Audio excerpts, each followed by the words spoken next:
Hello friends, कैसे हैं आप सब? So welcome back. इन इत्तेफाक के लास्ट पार्ट में आप सभी ने सुना कि धीरे धीरे लोग आने लगे थे, खाना पीना हंसी ठहाके गॉसिप हो रहा था। थोड़ी देर बाद बुआ भी आ गई थी अपनी फैमिली के साथ। आकर अपने भाई से मिली तो शम्मी ने नमस्ते की तो बड़े प्यार से उसे गले लगाया। खन्ना और उनको दोनों बेटे और बहू भी थी। उन सभी को घोष बाबू से इतना प्यार और सम्मान जताते देख अशोक शम्मी के कान में फुसफुसाया, देखो तो तीनों बाप बेटे कैसे हंस हंस कर गले मिल रहे हैं, कितना प्यार दिखा रहे हैं। शम्मी ने कहा, दिखाएंगे, पेट में छुरा घोंपना हो तो गले मिलना ही चाहिए ना। छुरे का साइज और कहाँ घोंपना है, सारी कैलकुलेशन भी तो करनी पड़ती है। तो ये तो दिखाना फिर लाजमी है ना।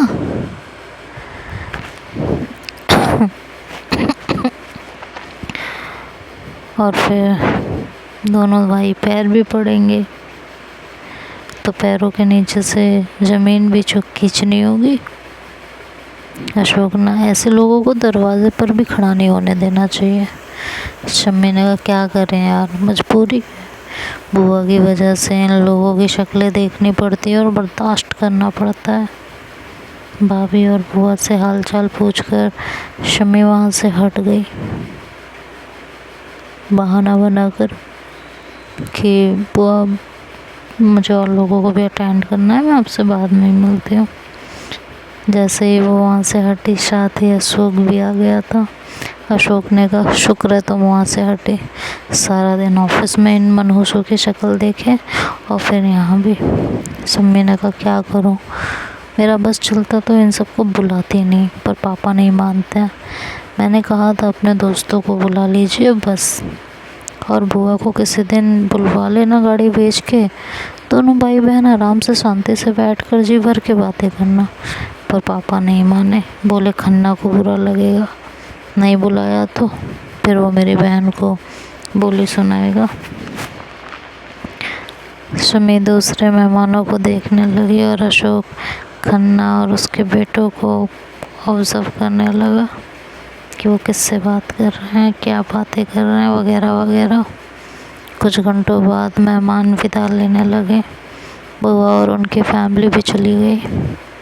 घोष बाबू भी थक चुके थे, साथ ही पी भी रखी थी, तो शम्मी ने उनको ज़बरदस्ती सोने के लिए भेज दिया था। बस अब अशोक और शम्मी बचे हुए थे, बाकी सब जा चुके थे। उसके बाद सारा सामान वगैरह हटवाने में अशोक हेल्प करा रहा था। अचानक से उसने शम्मी से पूछा कि तुमने उस लड़की की फ़ाइल पढ़ी? शम्मी ने चौंक कर देखा और कहा, क्यों, क्या हुआ? अशोक ने कहा, मैं तुम्हारे छोटे भाई को ऑब्जर्व कर रहा था, तभी मेरे दिमाग में एक बात आई। शम्मी ने कहा, कौन सी बात? अशोक कुछ देर सोचता रहा, फिर बोला, कहीं ये सब जो तुम्हारे साथ हो रहा है, इसके पीछे खन्ना और उसके बेटे तो नहीं? शम्मी ने कहा, वो कैसे, मतलब ऐसा हो सकता है क्या? पता नहीं, मैं कंफर्म नहीं हूँ, तुम फाइल पढ़ लो फिर बताना तुम्हें क्या लगता है। पर तुम तो बताओ, तुम्हें क्या लग रहा है? कल बताऊँगा, तुम पढ़ लेना, फिर बात करेंगे, ठीक है? अशोक भी थोड़ी देर बाद चला गया था। शम्मी भी अब अपने रूम में आ गई, थक गई थी तो सो गई। सुबह तैयार होकर ऑफिस पहुंची तो सबसे पहला काम उसने यही किया कि उसने वो फाइल पढ़ी बैठ के। दूसरी तरफ युक्ति परेशान थी, काम में लगी रहती तो ठीक रहती थी, पर जैसे ही फ्री होती उसे वो फ़ोन कॉल याद आ जाता। उसे समझ नहीं आ रहा था कि उसे फ़ोन करने वाली कौन थी, उसे फ़ोन नंबर कहाँ से मिला, चाहती क्या थी। फिर अपने आप से ही कहने लगी कि यार मुझे वो सिम तोड़ के फेंक देनी चाहिए थी, प्रैंक कॉल करने के बाद ही तोड़ देनी चाहिए थी, पर मुझ पर तो बेवकूफ़ी सवार थी। थोड़े से नेट के लालच में वो सिम नहीं फेंकी मैंने, और जिसका फ़ोन आना चाहिए था उसका तो फ़ोन आया नहीं, किसी दूसरे का आ गया है। मुझे टेंशन हो रही है कि कहीं उसके पास मेरा नंबर हुआ तो, पर अभी तक तो कोई फ़ोन आया नहीं, मतलब नंबर नहीं होगा तो आ जाता। मामा जी ने कहा, युक्ति क्या सोच रही हो? युक्ति ने चौंक कर कहा, नहीं कुछ नहीं। मामा जी ने कहा, चाय तो पी ले, ठंडी हो रही है, कब से पड़ी है? जी जी पी रही हूँ। अपनी सोच में गुम वो भूल गई थी कि उसकी चाय रखी है।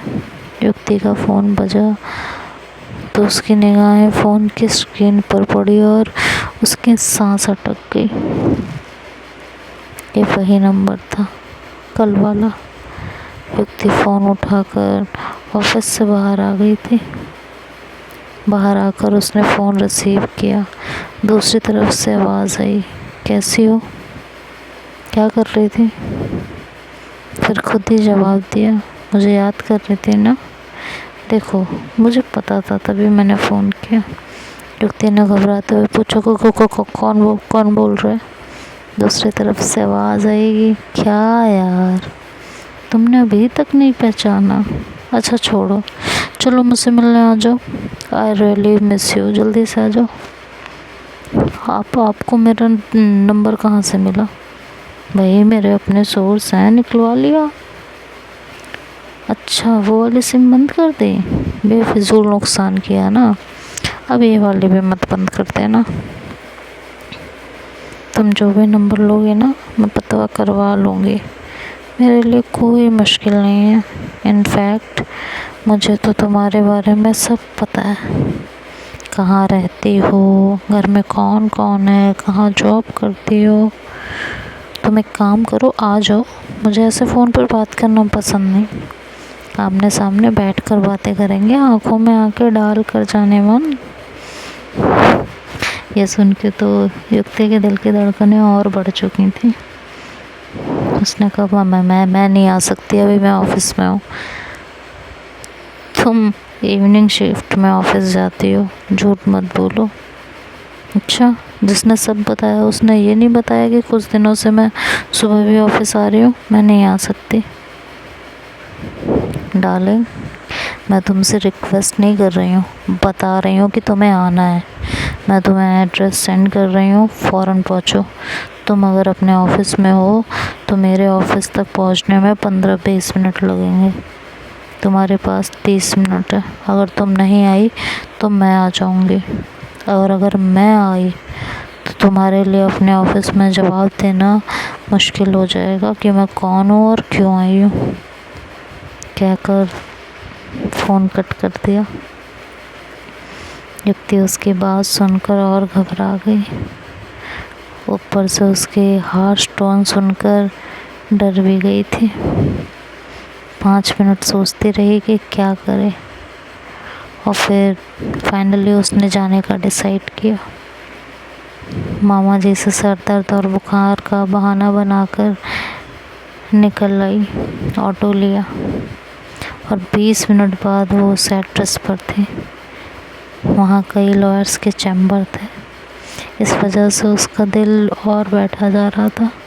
दिमाग में ये भी चल रहा था कि यहाँ क्यों बुलाया यार, कहीं केस वेस तो नहीं कर दिया। ये सोचते हुए वह रिसेप्शन पर पहुँची। वहाँ एक लड़की बैठी थी। लड़की इनसे बोली कि मुझे बुलाया गया है, आपका नाम?